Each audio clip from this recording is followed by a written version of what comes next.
Of course, these ways of challenging norms can also be very subtle and very nuanced, and especially when you are facing such contradicting stereotypes of being asexual, but also there is a right to be sexual and you have to maintain your sexuality because it keeps you young. In my PhD research, I kept the terms sex and intimacy very open, and I tried to keep them very broad because it's, for me as a younger person, to engage with topics of sexuality and intimacy for older people. I didn't want to predefine what those terms could mean, so we always started in the interview from what does it mean to you, like what does sexuality mean to you, or what does intimacy mean to you?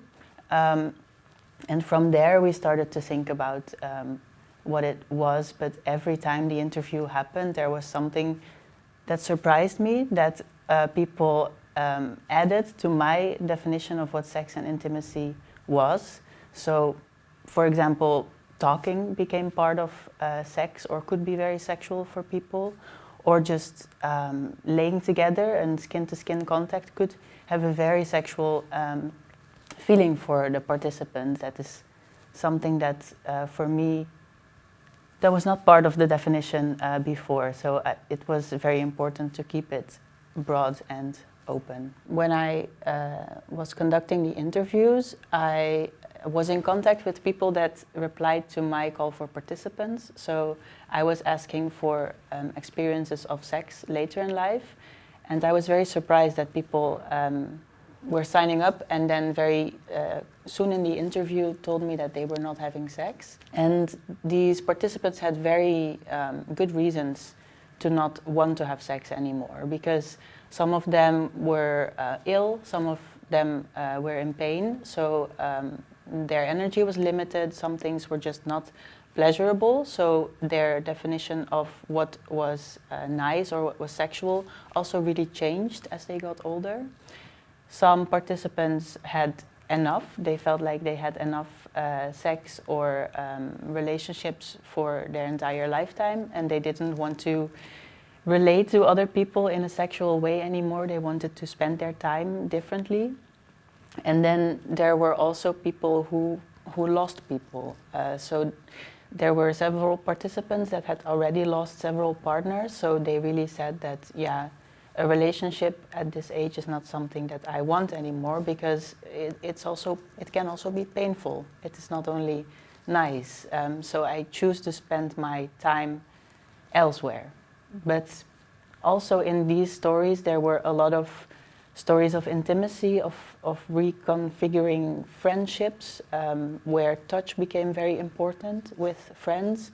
They were cuddling with friends, so there was an intimacy there that was very important and very beautiful, I would say also. It's very difficult to choose only one anecdote or one example of a participant's story because they were so different from each other. I think one example of a story that really touched me is of a participant that was one of the oldest participants who was struggling with her body. So she had neuropathy, she could not feel her fingers anymore, which was very difficult for her because she was in a relationship with another woman who was also in her 70s or 80s. And they had been together for a long time, but for a couple of years now she could not feel her partner anymore when she was touching her. And she had kept that to herself for a long time because it was so difficult for her to share that. But she told me, which was only possible for her when the partner left the room because it was so difficult for her, that when she shared that with her partner, she felt so much relief that she felt another intimacy came out of the lack or out of the pain from not being able to feel her partner anymore. So there was a warmth that shifted from one place to another, which was a huge relief for her. And she told me that with a lot of, I would say, almost gratitude. That was, I think, only possible for her because she was growing older and she had a lot of experience and a lot of life experience, I would say. What I realized by researching older queer women and non-binary people's lives, not just sexuality and intimacy, is that we have so much in common, and that the queer community really lacks these intergenerational relationships. And often the fights that they were describing to me were the same fights that we are still fighting today. So I learned a lot from older people's experiences, and I was sad actually that these were not part of my life before, and I'm also trying to keep these relationships so that